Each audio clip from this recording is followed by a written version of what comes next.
क्या हम दुनिया को झुका सकते हैं?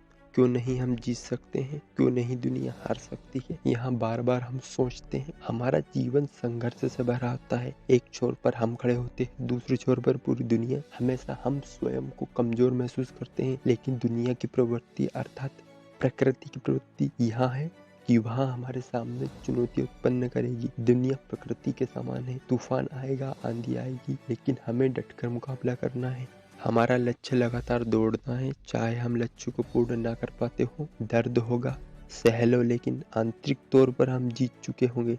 जो मिला है उसमें अपना 100% योगदान दो। यह चुनौती सारे संसार से हमें जीत दिलाएगी। हमारा कदम छोटा होता है, लेकिन हमारा संकल्प कहीं बड़ा होगा। हमारी कमजोरी होती है कि हम परिस्थितियों को दोष देते हैं, लेकिन परिस्थितियां ही हमें मजबूत बनाती है। हमें यहाँ दुनिया काफी हर्षोल्लास से भरी नजर आती है, परंतु यहाँ उस रेतीले मैदान की तरह है जहाँ हर व्यक्ति संघर्ष करता नजर आता है।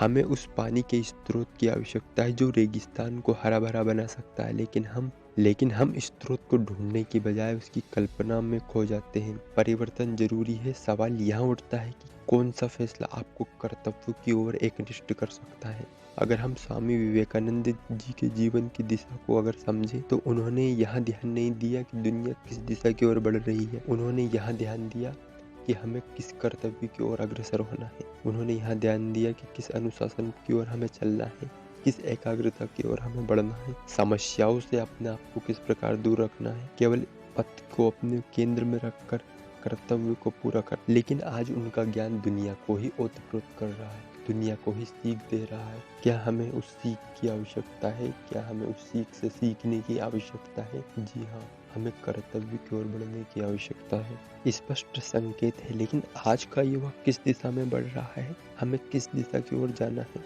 हमारा मूल मंत्र है हमारा कर्तव्य। कर्तव्य से भटके तो हमारा जीवन गलत दिशा में बढ़ेगा, अर्थात कर्तव्य से भटके गलत दिशा में पहुंच जाएंगे हम। अड़चने आएंगी, उन्हें दूर करने का बल तुम्हारे भीतर होना चाहिए। इतनी शक्ति जरूर हो कि हम रास्ते पर बने रहें। वहाँ आग तुम्हारे भीतर होनी चाहिए, वहाँ प्रतिज्ञा तुम्हारे भीतर होनी चाहिए, प्रतिष्ठा तुम्हारे अंदर बनी रहे, तभी दुनिया तुम्हारा लोहा मानेगी। दुनिया को झुकाने का अर्थ है अपने आप को इतना ऊपर उठा लेना कि आपका लक्ष्य आपके करीब हो, आपका कर्तव्य आपके समीप हो। आप हमेशा कर्तव्य के प्रति एकनिष्ठ हो। दुनिया जरूर झुकेगी, आपका कर्तव्य आपके पास होगा, जरूर झुकेगी।